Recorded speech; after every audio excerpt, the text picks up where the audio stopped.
The cosmos can be a dangerous place. Take black holes, for example. They're some of the most violent objects in our universe, powerful enough to rip entire stars to pieces. Their secret weapon is gravity. You see, the more mass you can shrink into a small space, the stronger your gravitational force will become. To make Earth into a black hole, for instance, you'd have to shrink it to less than an inch across. But real black holes are much larger than that and pack way more mass than Earth. Here's just how big black holes can really get. There are 3 common types of black holes.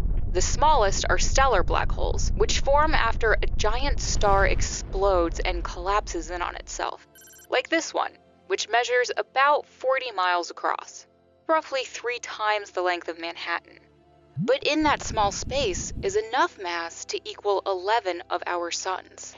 In another galaxy called M33, there's a black hole that is 58 miles across and packs as much mass as 15.7 suns inside. Up next are the intermediate mass black holes, like this one. At 1,460 miles across, it's nearly large enough to stretch from Florida to Maine, and according to some calculations, contains the mass of 400 suns. At this point, black holes start to get pretty big compared to Earth, but it's still nothing when you consider the sheer mass they carry. Take this black hole, for example. It's nearly twice the size of Jupiter, spanning a region about 172,000 miles wide. But inside is as much mass as 47,000 suns. But these black holes are nothing compared to supermassive black holes, like Sagittarius A star, which lives at the center of our Milky Way galaxy. It covers a region about 14.6 million miles in diameter. That's roughly 168 Jupiters across. And inside is the same amount of mass as 4 million suns combined. Now, that may sound big, but Sagittarius A star is small compared to other supermassive black holes. Take the one at the center of our neighbor, the Andromeda galaxy, which has a diameter of 516 million miles, larger than Jupiter's orbit, and contains enough mass to equal that of 140 million suns.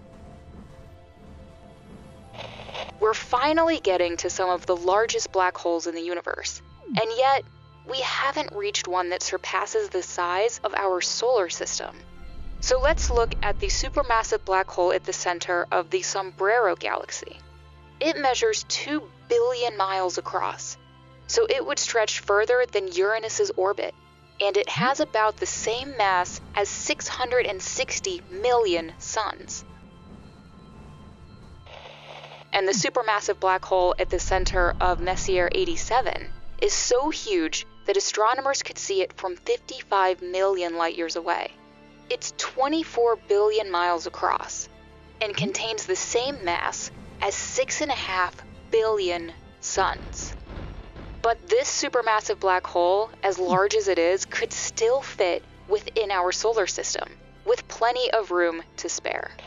So we have to look at one of the most massive of all supermassive black holes. It has a diameter of about 78 billion miles. For perspective, that's about 40% the size of our solar system, according to some estimates.